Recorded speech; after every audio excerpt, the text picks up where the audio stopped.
ఒకరి భార్య గర్భవతి అయితే ఎన్నో నెలలు నీకెందుకు? వ్యవస్థల మీద అవగాహన లేనటువంటి వ్యక్తి మీరు.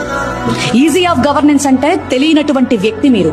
అందుకే నిన్నటికి నిన్న కూడా మీరు ఒక వ్యక్తి యొక్క భార్య కడుపుతో ఉంటే నీకెందుకు వివరాలు చెప్పాలి అన్నాడంటేనే స్త్రీ శిశు సంక్షేమ శాఖ అనేది ఒకటి ఉంది మనకి.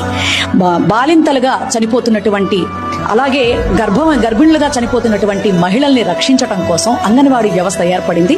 అది సెంట్రల్ గవర్నమెంట్ స్టేట్ గవర్నమెంట్ యొక్క సారథ్యంలో అద్భుతంగా మహిళల యొక్క ఆరోగ్యాన్ని, మరి కడుపుతో ఉండి పిల్లల్ని కన్న తర్వాత స్త్రీల యొక్క శక్తి సన్నగిల్లిపోతుంది కాబట్టి బిడ్డ ఆరోగ్యాన్ని, తల్లి ఆరోగ్యాన్ని కాపాడటం కోసం ఆ వివరాలు తీసుకుంటారు.